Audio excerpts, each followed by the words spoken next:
And then they come back like, yo, you're no dude, motherfucker. I got this ton of money right now. What should I do? I don't know. I know what I'm gonna do eventually, and I kind of know how I'm gonna.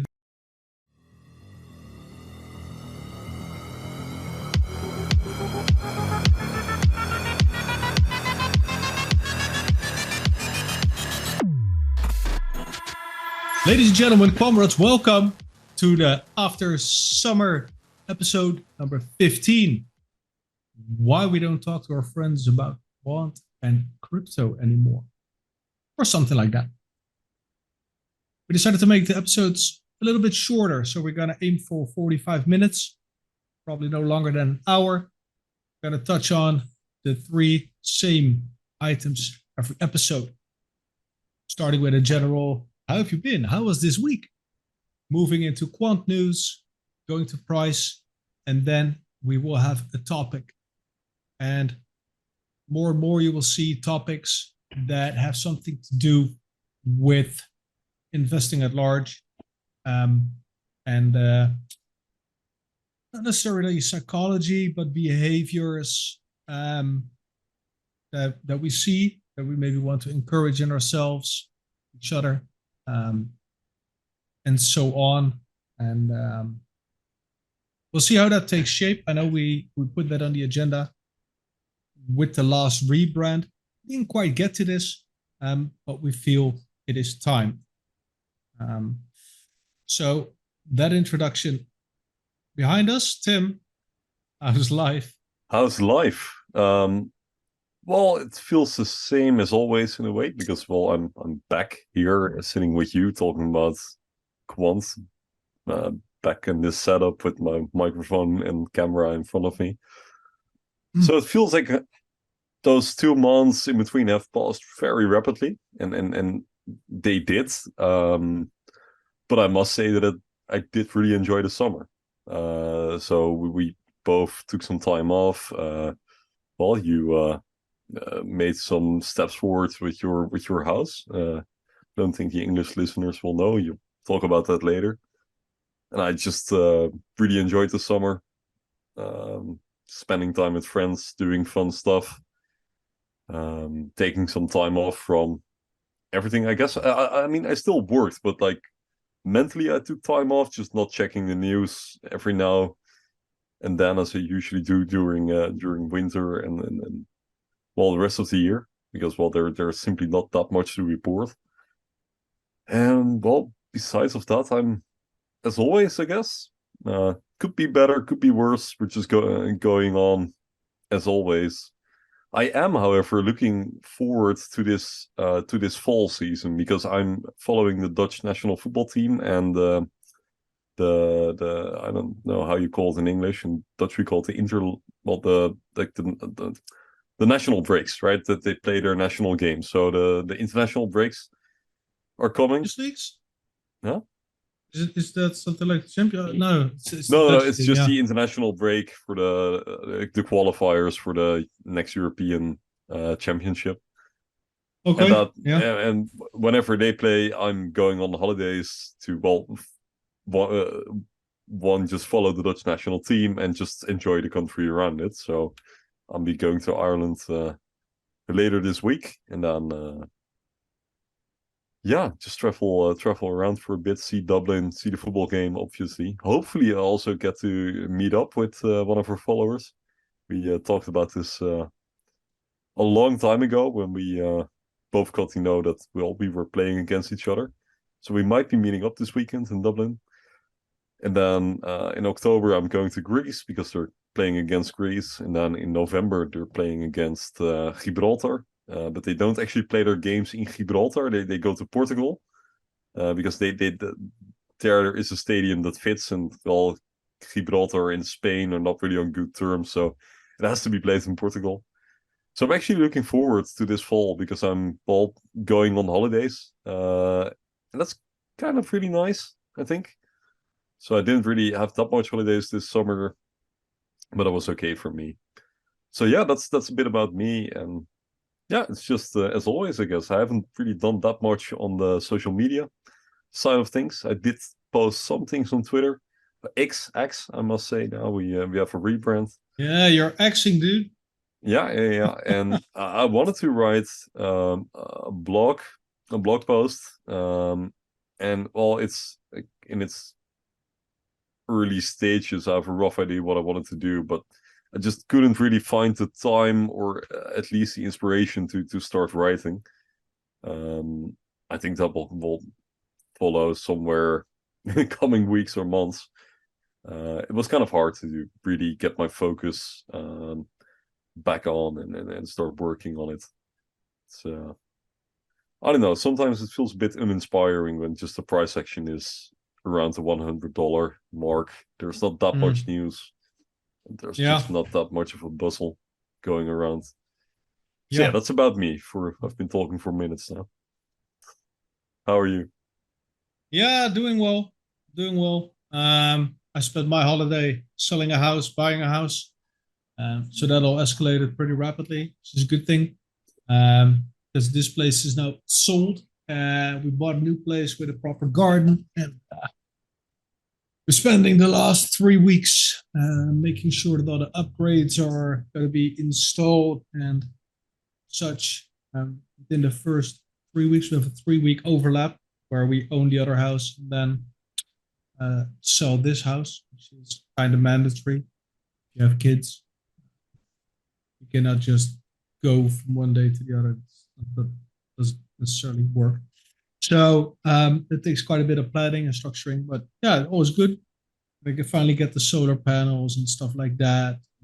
Air conditioning. This is just disgusting. And a garden, and the kids and the dog will love the garden. That's wonderful. And what's also interesting is I didn't have to sell a single QNT to get it, which is also congrats. beautiful. Yeah. It's crazy, man. I have an apartment in Rotterdam, and I'm selling this, and I'm buying something else. And with profits and already stuff that we paid off from the mortgage reinvested, we're actually going to pay the same amount of money every month as we do for this house. I mean, I don't know the word. So this is an apartment complex, so you have to pay together with the rest of all the people that hold apartments called the VVE. So yeah, I'm not sure if there's a term for it in English. No, but that's like 220 a month, and we don't have to pay that in the new house. And the same goes for energy, right? Here is for expensive electric boiler, blah blah blah blah, and there we can just have solar panels. So our electricity bill is going to go down from 260 a month probably to like 40 or 50 a month. So that saves us like a metric fuck ton of money. And there's all these other perks whilst we go live 2 times the surface area that we have here with a garden. Well, we don't even have a garden here, but our monthly bills of recurring costs are just going down. It is so fascinating. It is something we're going to be talking about in the future on this show, because if you're willing to spend money, you can actually save money, which is really interesting. And that also works with investing. But that's for a different show. So I've been pretty busy with that. Kids are all fine. Leon is fine. I am since a couple of weeks regarding my health a bit more again. We focused on other stuff and noticed I got more bloated and just lazy. Didn't go to the gym anymore. So taking steps to promote better health for both me and the family, which is also good. If any of you finds this interesting to talk about, I'm not going to dive in now. Let me know in the comments. Maybe it's because Tim and I know Tim has a different philosophy than I do, which could also make for quite interesting Quamfy content, perhaps. Anyway, the last couple of months, in my opinion, Quant, right? Let's talk Quant. Timestamp was pretty boring. I think there's a lot going on with Quant right now. We've literally been a stable coin. Sorry for interrupting you. No, all good. It's just tied to $100. I mean, in Yeah. euro, it is like 92. So let's talk about dollars here because that is relevant. Yeah. We are literally just a stable coin. It's so for the English listeners, I'm not sure if you guys got the memo, but I will kind of repeat it here anyways because it's kind of a fun anecdote, I think. By the way, the VVE, what you talked earlier about, is the Association of Owners in Yeah. English. So Ownership that's what you were, association. yeah. Yeah. But yeah, in Dutch we had this wager or bet, at least where Yeah. and it dates back from January 2022, so a year and a half ago. Actually, no, it was around the 1st of February. And then one guy in the Dutch community said that he betted that the price of QNT would be $15 or euro on the 1st of August 2023. Now, that didn't happen. We were happily a stable coin, and a month later, we are still $92, 92 euro, which is $100. So not only did we win the bet, we didn't receive any QNT because he cowered it out. But He it said does he had show how. 5,000. Yeah, he said he had 5,000 QNT. So we're like, okay, dude. He could have Where is saved it? 36. There were 36 people that called him on his bullshit. And when I called him out on that day, like, good sir, I noticed you left all the groups besides Council and the Quant community channel. But you still have a debt to pay. And he's like, no, I can't. I sold all my QNT and I have nothing. Yeah. He knew, because that's why he stayed in the only two groups where he knew I would not or someone else would not call him out. Because I would not be throwing shit in the Quant community channel or in the council for obvious reasons. Just doesn't belong there. So he knew, and he's just a little weird, tiny bitch. And that's fine. We left it behind us. We had a good laugh.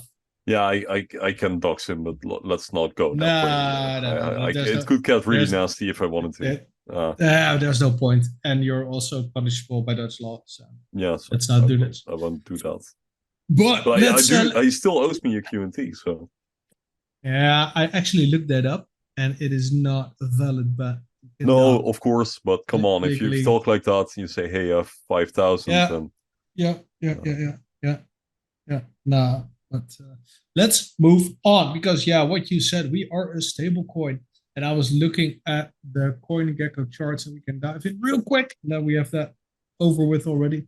Let's see here, screen one. Yeah. So what you see now on the screen here is this is 90 days. And this is the €100 mark. This is in euros. Let me put this in dollars because it will make more sense in dollars. It's $100 stablecoin thing. So here we were already closing toward the 100, and eventually we reached it. And ever since we reached it, that was back on the 26th of May, we have been gravitating towards it. So if we go to, let's say, 30 days, you can see where we're at 102 for a bit, we crashed down, and we just pivoted back up. And that just keeps happening. Whenever we break out, we go back to the $100. And it's a little bit crazy. It's eerie, actually. Don't know why, don't know what, but in between, Bitcoin did some crazy stuff, and Quant sometimes just seem to go the other way, which is interesting. Or just stayed stable. I mean, we're back to the BTC charts again, which is annoying.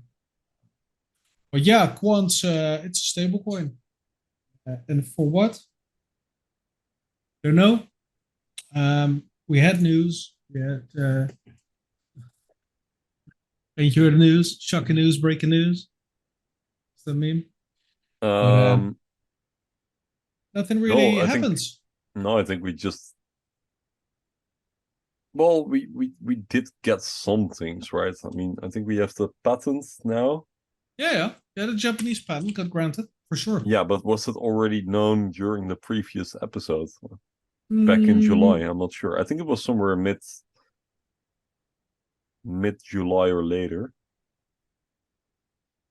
And yeah. we basically Quant went from patent pending to patented in their wording. So that's Yes. some considerable news. I think Yeah. we also got some Yeah. other What's interesting minor. with patents Oh, is that it is not universal, right? So no, patents are only valid for the countries that they have been granted in. And we know that they have also asked for, I believe, European, UK, and US patents. yeah, could very well be. But those are pending as well. So the patent pending, I mean, it already grants you some protection, right? Because as long as it's pending, no one can use uh, your exact design. Downside is everybody knows what you're building and how you're building it. So people can improve upon, but they cannot use the same technology. Um, so they went indeed from pending to patented in Japan, which is pretty cool because as far as I know, there's not that much mainstream news about what Quant is doing in Japan. No, And but they as are we there. know, yeah, they're there. Why do you have a patent in Japan, dude? So that is interesting. And from the top of my head, I cannot just tell you something that they're doing there. Um, but they also had was that Japan or China, that symbol, the picture with tower? Was that Shanghai with the dome? Yeah, that's Shanghai. On their website, you mean? Yeah, yeah. Yeah, the only thing we know about Japan and quants. Um, no, actually, I do remember some older FA. There was some, I believe it was some kind of bank in Japan or insurance company that they were working with. But this Yeah. is like FA from like 2 years ago. I do remember that we had the Bank of opening Japan, we ceremony. know. Yeah, that could Bank of very well be. Japan. Yeah. Yeah. But I do remember we had the opening ceremony of the 2021, actually the 2020 Olympics, but they were held in 2021 because of COVID. And there was someone on Twitter, then Twitter, now X, uh, who posted a picture of, well, some drone show above Tokyo. And Gilbert said, very interesting. And no, sorry. And like, that picture was in the form of the QNT logo. And then the person said, hey, this is interesting. This looks like the QNT logo above Tokyo. And then Gilbert said, interesting indeed. QNT will be there soon. Something like that. Yeah, I remember. We can Yeah. probably find it if you wanted to, and you can fact check this. But it happened. And that is Yeah. kind of the only FA I know about Japan. But we do Yeah. have a patent which is pretty specific. Filtering and ordering. Yeah. Yeah. Yeah. Yeah. And the US, as we heard from got his name again. Sorry. Guy from Counchill. Yeah, something with a H, right? HG. Yeah, Yeah, something like something, that. yeah. He is a patent lawyer, something like that. And he was like, okay, the USA is also very close. But we will see. Yeah, so price action gravitating towards the 100 until it is not. Last week we had a new overledger update. It was pretty fucking boring. Yeah, we're somewhere at 2.2.37.2 or something. Yes, 2.2.37 was from August 16th. Integration of Sepolia, the Ethereum testnet, due to Gurley's testnet approaching retirement at the end of 2023. Sepolia emerges as its natural successor. We believe that the new network will enhance stability, accelerate, yada, yada, yada. 3 lines of code underneath. Yeah, location, colon, curly bracket, technology, Ethereum network, Ethernet supporting testnet, 3 lines of code, and Presto UF access. Welcome to Overledger. So, is that like we have update 37, so that, and if you assume that every update is roughly bi-weekly, now we have 74 weeks of paying. Yeah, 63. Yeah. 37 to 100. Times 63. Quamfy Show quick maths here. 37 plus 60. That's 97 plus 3 is 100.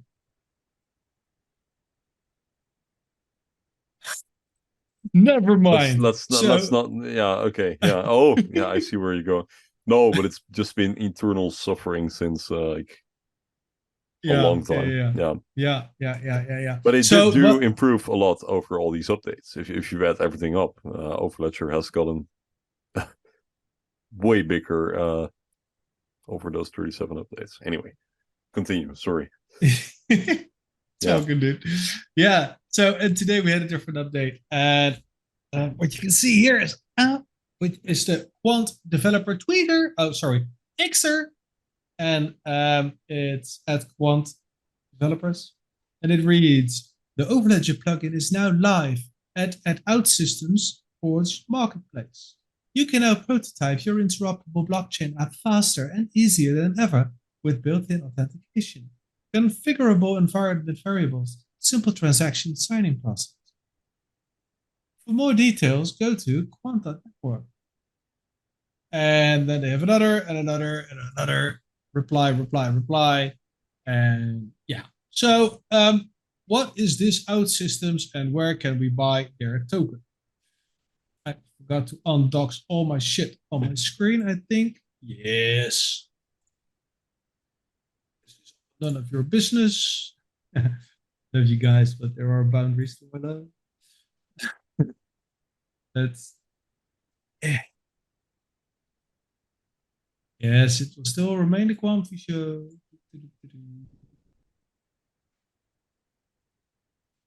I had my entire administration up there. So boring. I just don't want to bore you with that. So where do you get the token?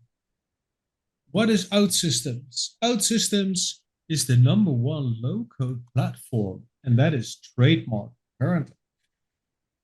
Uniting design, code, and deployment, Outsystems delivers the high performance needed for innovation to flourish. ChatGPT and Outsystems is in their news. Gartner names Outsystems a leader. Forrester says Outsystems is a low-code leader.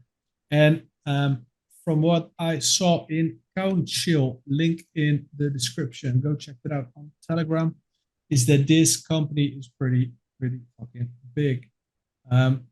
Employees-wise, I believe they have what? A couple of thousand?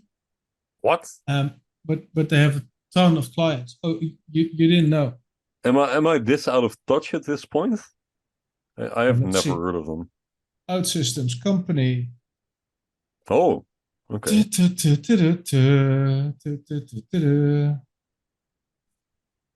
this is just a Wikipedia. They have 2019, 1,200 employees. They have 100 million revenue in 2018. They're founded 5 years ago. In 2001. Yeah, this is 2000. This is fucking Wikipedia, so it's not. Let's see. What is Outsystems? Is this new? ADA ICT?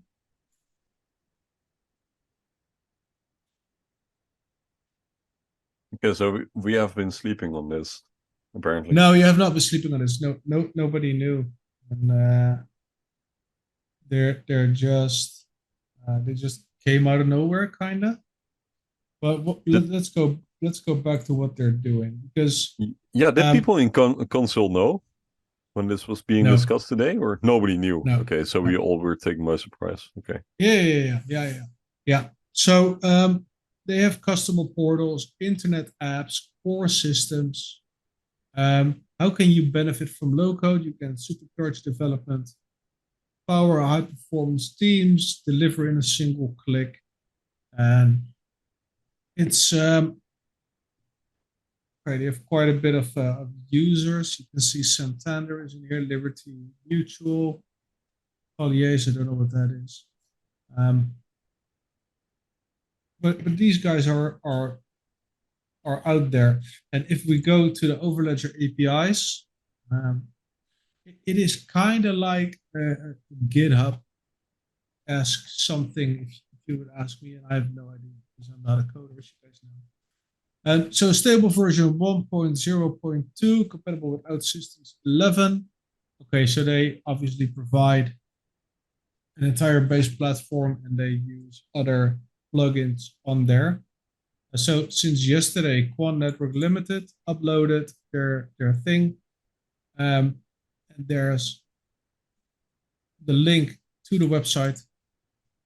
Before we can use this Outsystems Forge module, we need to create an account with Quant by heading to connect Quant.network and registering.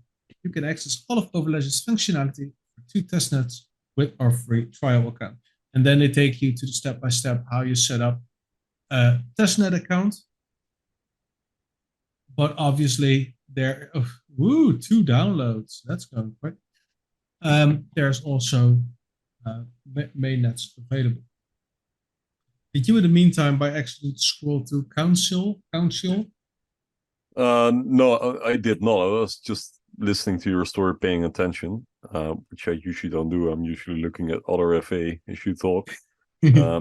But like they literally did this yesterday on the first, the first Monday of September, which is kind of the first. Is it Labor Day, or at least like the first working day after the holidays? Yeah. So they've been doing this over summer, apparently.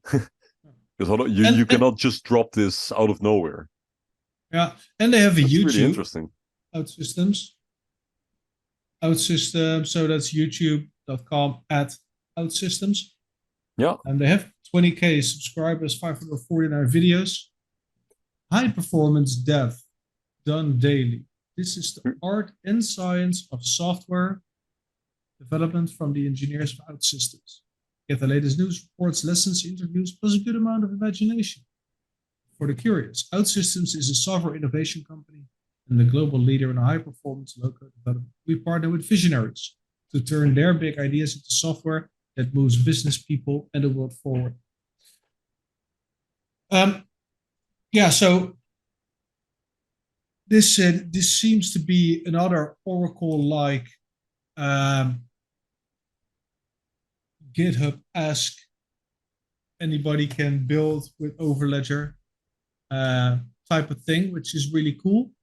What did Celine Justice write on X again? I can't remember. Was something with Child's Play or at Marie Rossens? Was this today? Yeah. Yeah, I think Marie Rossens wrote something about its Child's Play to make something with Overledger or something like that. Very well be. Meanwhile, I'm searching Counchill. I haven't opened my Twitter app on my Mac a long time. It still is in the Twitter logo. Let's look for Celine.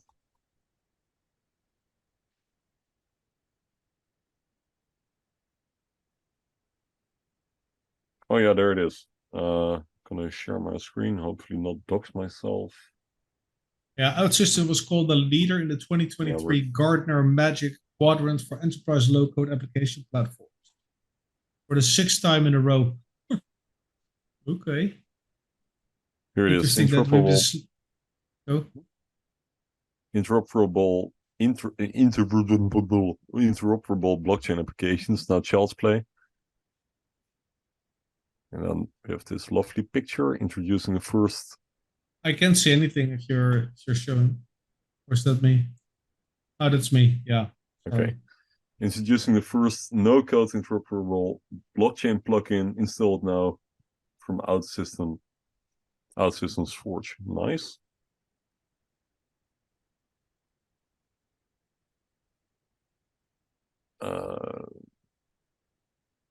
Yeah, and then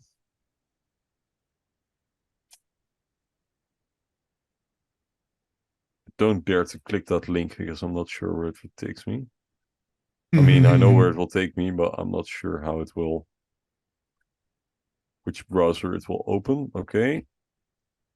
And now safely in 1 second. Okay, now we're just looking at the same page as you just showed us. Yeah, okay.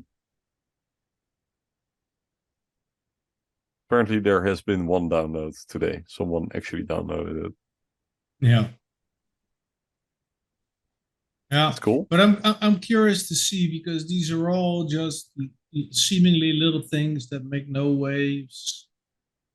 No, but if you add them up, it is just another part of our FA, right? Yeah, other companies know. cryptos would go nuts over this kind of news, and we are just like, oh yeah, okay. Just another one in the bag. But yeah, so this is cool. This is some nice news right after the holidays. Yeah. I mean, we call it the holidays, vacation, summer vacation, spring break, whatever you want to call it. Summer, European, Northern Hemisphere summer. I think if you're from Australia, it's winter, so that wouldn't apply. Yeah. So and we have Australian listeners. Shout out to you. Yeah, for sure. But they have not been sitting still, which is really nice, and this gives us a nice little bridge to go to the next topic, because nobody gives a shit about this type of news. And to be frank, nobody gives a shit about crypto right at the now. moment. Yeah. Right now, because I saw this thing like the other day that the amount of people that are Googling crypto is at an all-time low. It's been declining for like forever. I believe that's super bullish. The high was 2021. It is to a degree, because everything is bleeding. A lot of things are dying. Every other couple of days, we see the sentiment in crypto sway even more violently than it did before, right? Every low pump is being called a reversal. Everybody is moving the goalposts for one bull market. The sentence, "Oh, I jump Bitcoin," is truly coming out of my fucking nostrils. I have Bitcoin now. Oh, that kind of garbage. And everybody's trying to make predictions and nobody gets it right. Everybody's looking at the halvening. Everybody thinks that after the halvening, everything is going to explode. And then there's all the people that think that it's never going to recover anymore. And there's a lot of people that do think that. I think both are wrong right now. People that are bullish now and people that are bearish right now. I mean, there are so many things going on that for some reason just make markets be flat. Or what do stocks do? I don't know. But what I do notice is that nobody is talking about crypto. Nobody's talking about investing, not in my circles. One person who shall not be named actually asked me. There were several reasons, but to help him to sell his entire portfolio, everything, which he did. It was well over 40, 50K now. When I first helped him build his portfolio, we invested like 12, 13. So that's fine. I mean, that's a decent profit. So yeah. So they took their profits, but that is right now when everything is like there's not even a ripple on the water. Everything is literally at the same level for months now. At least the things that I recommended him to get. Yeah, I understand what you mean. So, but people are just busy with groceries, right? All over the world, people are just busy making ends meet. People are busy with vacation. Maybe next steps in their lives. It kind of, I mean, if you think about it, it kind of makes sense that people are not talking about crypto this much at this moment because, well, it's summer season, so usually people sell in May and remember to get back in September. That applies, but also in general, I just don't feel any necessarily overwhelming bearish sentiment as you do. Like when people are really bearish and things are not going well, you hear everyone talking about it. Yeah. And obviously there's also no bullish sentiment around. I feel like we've shifted... Can you hear this? Can you hear this, the fan going over the mic? Yeah, a little bit. No, not really. I don't think the listeners will really hear that. Because I don't. But yeah, we're kind of in this neutral territory at the moment with... Let me check. I'm not sure what Bitcoin is worth at the moment, but... Yeah, under 25, 24. Bitcoin at 25. We are at 100. And this is at neutral, right? We're just grinding forward at these levels. I think, I'm not sure what stocks are doing. That could do everything. That we are kind of... We've entered this 2019 territory once again. So we had to... So if you look back at well, let's take the crypto time frame. Obviously, stocks work differently. S&P 500 is up over the last 6 months. Yeah, it's been in a bull market. Yeah, 11%. Yeah. So that's pretty interesting. So S&P is up. For the S&P, I think that's insane. Yeah, year to date, it's at 17%. Yeah, people are still also speculating about a possible possible real recession, like a big crash. But yeah, they always do. So yeah, not really sure about that. No, I'm just no expert on stocks. What I noticed, and now we're getting to why I'm not talking about crypto or quant anymore, is I'm in a couple of online communities, a couple of gaming communities. And whenever I join a new server, you always do this meet and greet, and then you're talking with people. And people generally ask, so what do you do for a living when I'm online during the day or late at night? And as you guys know, this is what I do, and I'm a house dad. People then ask me, okay, don't you need to work? And then I just like, no, I made a couple of good investments, and so I don't have to work anymore. And they're like, okay, whatever. People don't even ask anymore, to be honest. And on one hand, I'm disappointed. On the other hand, I'm really happy. But what's crazy is only like maybe 6 months or maybe a year ago, if I'd say something like that, then people would immediately ask, are you in crypto? And then I would be bothered to, depending on the person, to explain. And what happens then is people then get excited, right? The markets are pretty okay and reputation is reasonable. Like a year ago when everything kind of collapsed, they were like, oh, you're a crypto, you probably lost a ton of money, blah, blah, blah, blah. And people were not interested, right? It's public sentiment. And then people are shocked that we didn't lose a lot. Well, on paper, we lost a lot. And then, yeah, year and a half, 2 years before that, and that's what's going to happen again, is people then remember that you are in crypto. And then there's this little thing in the back of their mind when they hear on the news Bitcoin is going to, and they're like, wasn't that Yarno dude into crypto? And then people will come, people will ask. Sometimes in real life when I talk to people, I try to avoid the topic, but people are persistent. People always want to know what you do. And if you're not working, why not?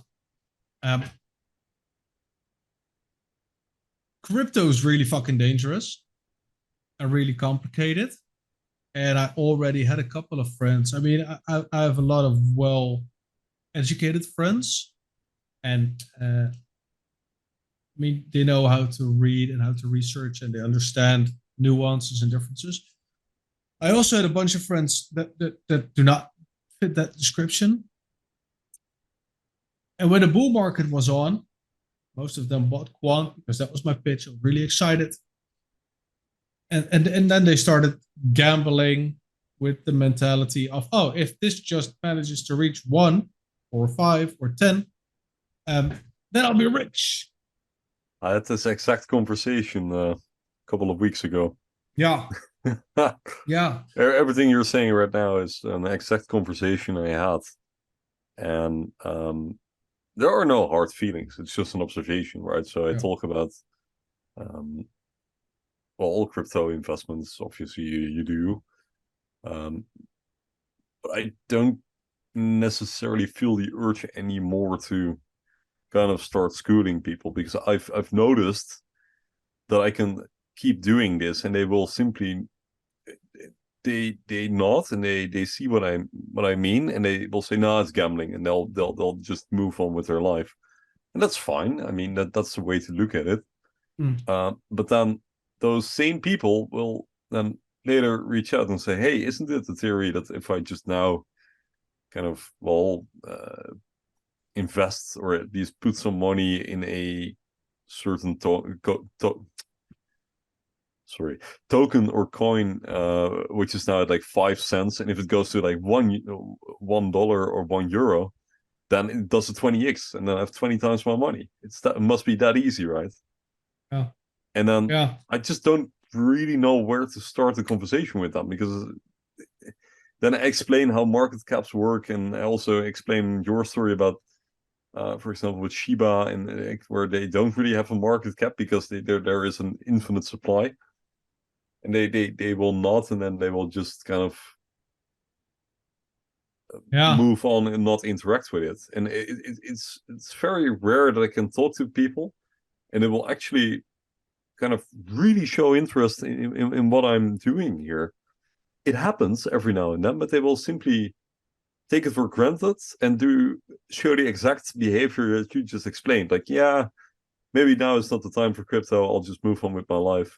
And as soon as they will hear in the future that we're in an uptrend, they will all reach out to me. That will happen. And the problem for me is, right, the things, and we will get to this in the next episode as well. The things we invest in crypto, or the things I would invest in real life, share a lot of similarities. And I like to think that what we are doing is not gambling. I mean, of course, I have some gambling projects, right? Of course, we have made some degenerate gambles. Don't. Yeah. But I'm fully aware that it's a degenerate gamble. But there are too many people that are not interested in learning to invest or in an investment thesis. They are just interested in a quick call into what they should buy. And they tend to neglect / forget all the other things I was trying to teach them. So buying crypto is not just buying crypto, right? You need to make an account, you need to do KYC.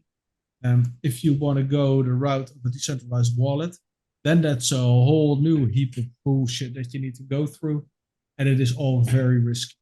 And most people, they just want to know what you invested in so they can buy it, and they will then start doing their own thing.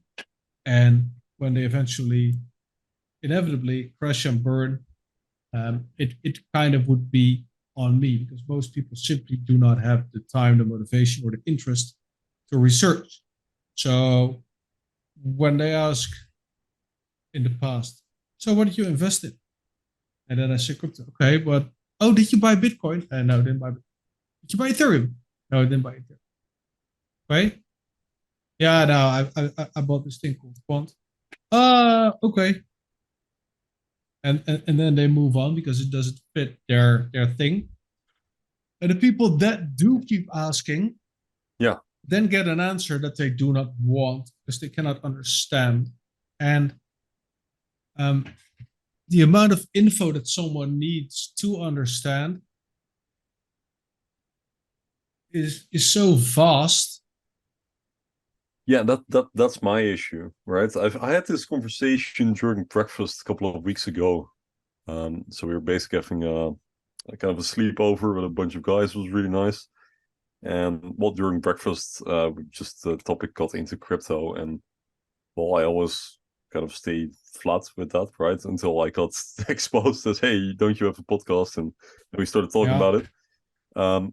And well, there was one guy there, a really intelligent person, and he was actually really interested in what I was doing because well, one of my other friends, he knows what I'm doing, and he said just they told about Quamfy Show and stuff. I was like, okay, now I need to explain what I'm doing here. And he kept asking the right questions to me, right? So I had to keep answering, keep thinking, doing the mental tricks for all the stuff we've been going through the last couple of years. And he just did it really briefly. But then I noticed how much I just got stuck in this jargon, if that's a word in English, of trying to explain what Overledger is in layman's terms. It's almost impossible. I just noticed like I'm either way too fake with what I'm doing, right? So I'm just giving a very blurry description of what it is, or when I actually start asking for details, I get way too detailed. There is no easy way to explain it anymore at this point. And also because things have gotten out of their original scope and well, not only out of their scope, but also it has become unclear for us where we stand technologically at this point, right? So you want to give them a honest and an accurate answer, but that gets harder and harder. Yeah. At least for me. What even happens for me is when somebody asks and I notice that they're really interested, sometimes only in real life, still explain, sometimes on Discord, for instance, as well.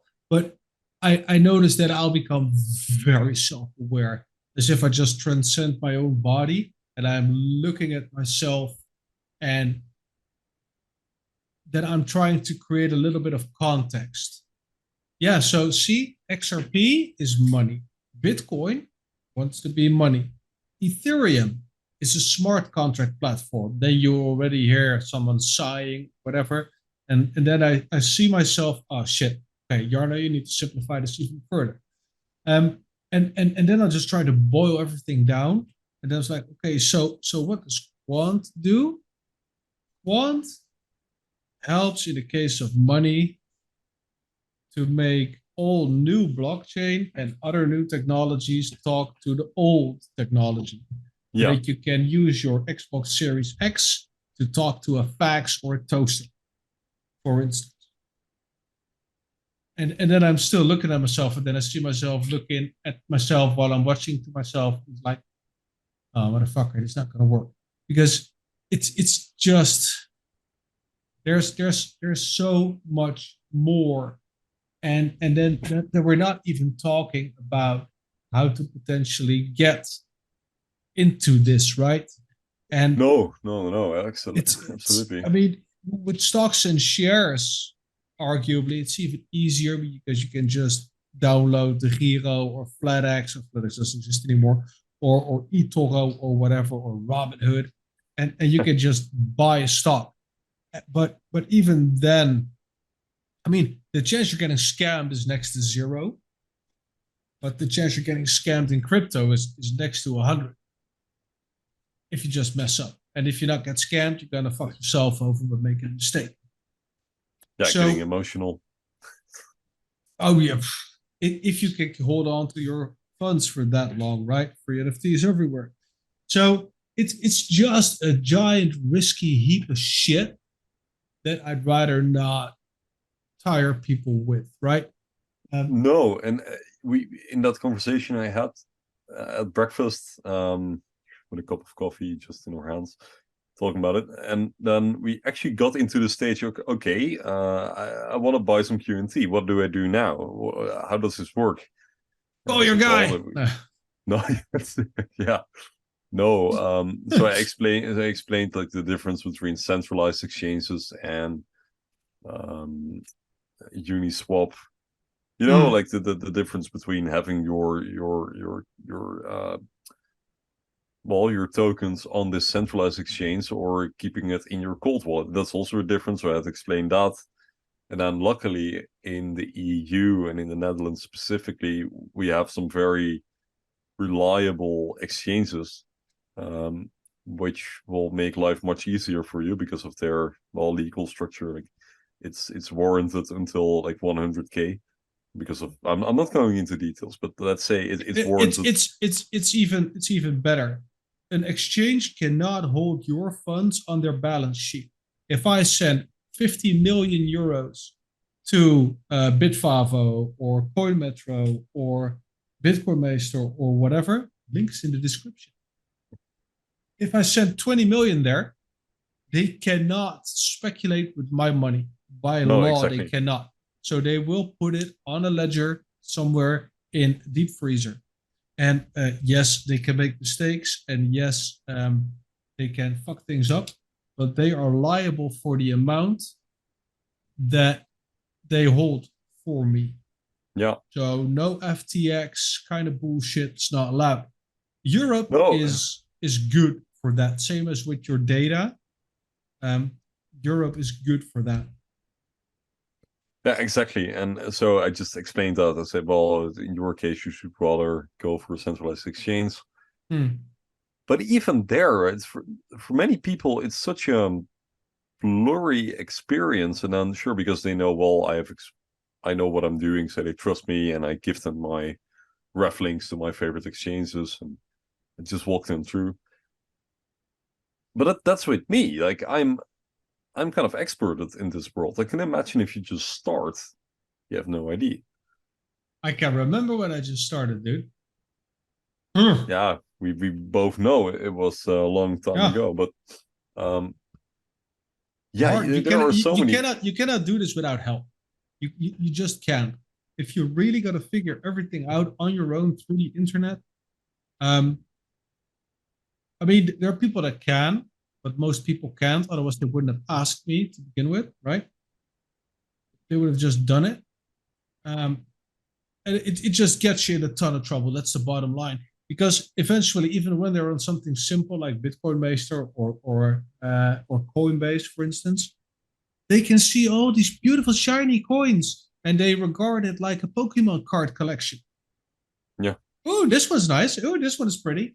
And how do you teach somebody to do research? I mean, the people that are most interested in making money through crypto cannot afford to try and make money through crypto. That's why they want it. Otherwise, they probably would have gone somewhere else or done something else. And it's not necessarily true because I also had a ton of people who are very well fed and all their ducks in a row. Like, okay, I want to invest some of my funds in something else. Can you help me out? So those are there as well. But vast majority just want to hear you make a call, and then they'll try, and then they'll crash and they'll burn because it simply is not as easy as anybody would like. And investing the time to help somebody to learn how to navigate this world, right? Let's call it investing at large, is just a ton of work. And most of the time, it won't work out for them as we want it to work out, and it is most of the time not our fault, right? People think they're winning in a bull market, they make some profits, and they just keep gambling and they keep winning and they keep doubling down, and in the end, they're broke. I have like 5 to 10 examples, even though I told them explicitly, do not go that way. Stay the fuck away from Binance Chain. Even people who are experienced or well read have done their research. we've seen it firsthand. You will make, I won't mention any names, obviously, but everyone will make mistakes at some point. We also have made mistakes, and it will keep happening. But that is like the investing side of it. But just with Quant, to take it one step back to our origins, like I was in this conversation and I was talking about, well, recently a report came out. It was really important. I was like, yeah, if I start explaining that to them, I need to go into CBDCs, central bank digital currencies. How am I even going to? I was like, nah, let's stick to a report that was important for us. Yeah. And then you go down another avenue. But the guy was really smart. So he immediately recognized, okay, you can actually apply this to a lot of stuff. And people then immediately start to kind of make their own references, right? So they start, oh, well, you have hospital data and it might need to be sent to some other agency. And how do you do that? And so that works. But then I'm not technically savvy enough. Yeah, tech savvy enough to explain that. Yeah. Right? Because I want to keep it accurate. Yeah. That's difficult. We both have reached this level of understanding that it's really hard to explain it to others, which is weird because usually once you reach expert level, it gets easier to do so, which means that we aren't experts at all. No. And on that bombshell, no. Yeah. Now, what is interesting when we talked about this topic, right? We have a shared group. And I'm like, okay, I'm not talking about crypto and quant to friends anymore. And somebody was like, yeah, no, I don't either. I don't want them to know that I have crypto. For safety reasons. So he assumed that that was our reason as well. And I don't know how Tim feels about that. But to be honest, I don't give a damn if people know. Because what is going to happen? People still believe in the people come over to your house and they put a drill bit to your knees, which is all good and well, which could technically happen. But there are so many lines of defense. I mean, I don't even keep my keys in my house anymore. They're just locked away, stored away. Same goes for what I have on exchanges. It's such a marginal amount. You cannot properly send money from one way to the other in large amounts without it being flagged, etc. There's no way to get it. And on another note, why would people do this? Why would people come over to you and threaten you for your money? How big are the odds? How big are the chances? I may be naive, but I just choose not to live that way, right? I mean, I'd rather run that risk and help some people left and right up to an extent, but trying to keep everything secret. I wouldn't do a show like this. I think it's not a realistic threat anymore, no more than that you're getting mugged on the street for your phone or your credit card. I mean, these things happen as well, right? Yeah. But if that is an argument, and I think that's when we get back to the romance and the folklore of crypto again. Stories being told generation on generation, bull market to bull market, about how bad exchanges are, how dangerous they are, and they get hacked, they steal your money, and everything gets lost. And the same is with the drill to your kneecaps, happened one time, and so on. It adds a lot of culture, it adds a lot of flavor. But it's not really a realistic way to live. And if you look at, and then I'm done, Bill Gates, Elon Musk, there's a ton of other people that are millionaires, multimillionaires. They just walk the streets. We know of a lot of people that are doxxed with name and all on the Twitter, X, social media, YouTube. What, Brian Armstrong, does he walk the street with a bodyguard? I don't know. Same goes for all the other guys. And they probably do, but like even with the other wealthy people, I don't know. But like even with other wealthy people, if you drive a fancy car, are you really scared of getting mugged on the street? I don't think so. I just don't subscribe to all those. Yeah, it's just part of the folklore in crypto, and that's fine. Yeah. But you're really hopefully nearing that point where a lot of these old myths get debunked over time. Like today, I opened one of the many chats I have on Telegram, and it was like, "Oh, if Binance falls, that will be really bad for the crypto industry." And I was like, "Yeah, Binance is already gone in the Netherlands. We didn't even notice anything. We're still doing business as usual, Binance or no Binance." Yeah. I mean, there are some old narratives which will keep coming to the surface every now and then, but it gets so repetitive. It's yeah. Yeah. I mean, Where to begin? It's the biggest risk of talking to people about your investments in crypto is that they will come to you for advice in the future. And what will happen then is you either say yes or you say no. And in the end, they will be disappointed. That's the bottom line. That's it. I think that's the conclusion. I was just thinking because they want to do what you have done, but that will rarely work out because we have actually put so much time, energy, money, literal money, risk into it that is very hard to copy. And you will probably you can copy it, you can do it, but then you need to put the same amount of effort. You can't just sit back and expect that to happen for yourself. I mean, you could, but then you should have done it at the moment we started investing. Like I've told many people about Quant in the beginning once I found it. Some people followed me, and others didn't. I don't really feel sorry for the ones who didn't. Right? I mean, I gave them all the opportunities. I gave them all the info I had. Yeah. But once you approach me now, like, yeah, okay, well, this is what I did in the past, but I can't make it a guarantee that it will work again.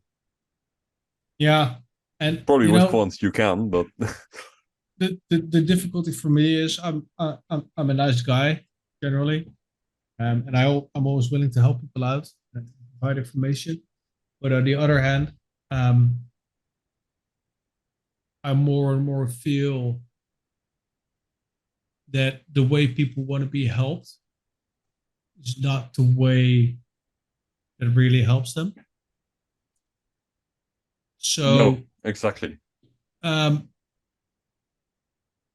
What they want is not what they need, and in the long run, that could get me into trouble, up to a degree. I mean, most people that bought Quant on my personal recommendation, whatever, they contacted me. They know me from way back when, and I went to their house. We had drinks, and I literally gave them a chat and a presentation of 2 to 3 hours, taking them through everything. And these were highly intelligent people with a lot of money to spend on or to lose, whatever you want to call this. And that turned out kind of well generally. But I see a future where a lot of people that remembered, Jardo is retired. He's sitting at home. He said something about investing. That people will then come, and I am not sure if I then want to be the nice guy or be the not nice guy and be the nice guy because I'm not the nice guy. So that leaves me conflicted, and I think that's the conclusion of this episode, right? So yeah, it's not out of fear for my own well-being per se. It's more out of the fear for other people's well-being. I agree. I think deeply about it because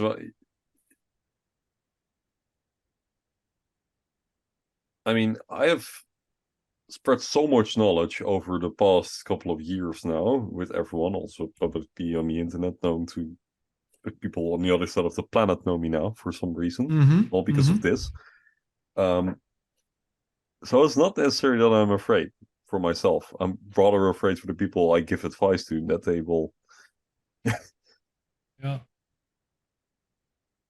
But also not really, because it's their decision making, right? And the knife cuts even deeper, because what happens is, let's say right now is the bear market. This is where you want to buy whatever crypto you want to buy.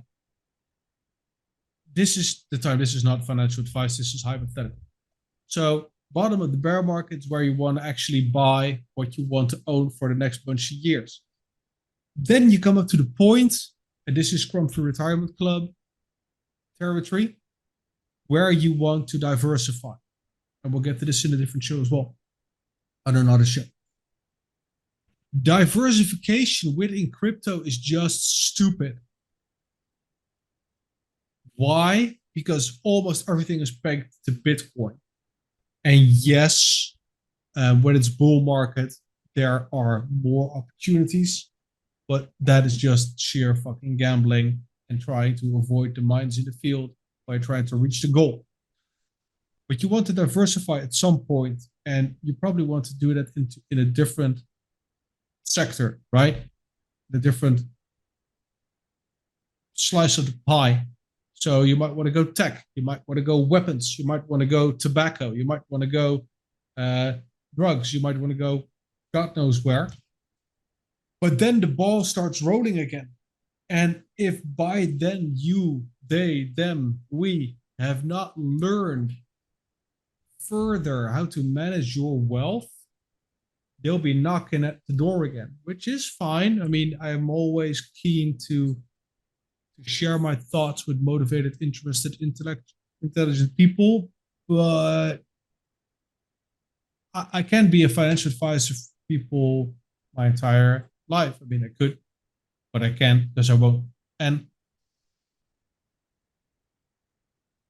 I mean, nothing lives forever. Probably Quant will also not live forever per se, same as Bitcoin will not live forever. So how do you then proceed with a relationship where somebody bought something on your advice that made them a potential millionaire? And then they come back like, yo, you're no dude, motherfucker. I got this ton of money right now. What should I do? I don't know. I know what I'm going to do eventually. And I kind of know how I'm going to do it. But I have a very fluent thesis about this that is based on more than just price and more than just market sentiment and more than just X, Y, Z, A, B, C, etc. So, yeah, well, I mean, we'll cross that bridge when we get to it, but and we'll get to it on this show. Do not worry. We do have our thoughts on the matter. Plenty of time. Yeah, plenty of time. Plenty of time. Oh, you mean in the bearish way? Yeah, of course. Yeah. We are in the we'll never recover again. I mean, one of our mates, one of our mates also in one of the groups, know the dude for a long time, not be calling him out, not be doxing, but he was like, yeah, is Oracle still a partner? Right, dude, we haven't heard anything from that partnership for maybe a couple of months. No, dude, it's been well over a year. Yeah, so what? I mean, that is the true crypto mentality. And that is the true effect of the bear market. Fucking with people's brains. Yeah. Because just because Oracle or Quant haven't tweeted, hey, man, we're still thick as thieves, doesn't mean it's over, right? But people are just depressed. We're just really insecure at this point. And it doesn't make any sense. And it's completely tied to price action. Yeah, it is. It is. It is. And eventually it will recover or we will all perish and die. Are we at an hour already? We probably are. We're at an hour and 9 minutes. Wonderful. I have nothing more to add. And I think next week is going to be in Dutch. Then in 2 weeks, we will be back. And let me see if I can find what I wrote down I wanted to do for a topic. Oh, yeah, right. Oh, that's going to be interesting. It's going to be something. Do you make money while you sleep or do you trade for a living? Think about that. Do you make money while you sleep or do you trade for a living? Nothing more to add? Nothing more to add, really. I'll see you in 2 weeks. I'm curious about the football match this weekend. Hope to see one of our listeners in Dublin. I'll need to contact him. And then, yeah, we'll see each other. Good. Let us know in the comments. Sorry, go. Yeah. Hopefully at a higher price 2 years after the launch of Overledger. Launch of Overledger, I think. Right? Wasn't that like around the 15th, 14th of September? Yeah, 2021 something is, yeah. Yeah. Yeah. Remember those good old days. Yeah. The good old days will return. In the meantime, make sure you check out the description of the video. We have a bunch of links there. Leave a comment. I want to know what you guys thought about this episode, this style. It was a little bit clumsy, a little bit rusty. We'll tighten that up for next episodes and do a little bit more preparation, perhaps. Let me know what you think about the upcoming episode, and maybe you have some suggestions. Maybe you know what interesting guests we can get on. Let me know. In the meantime, check out our socials. Everything is at the Quamfy Show, probably. And stay Quamfy. Stay Quamfy.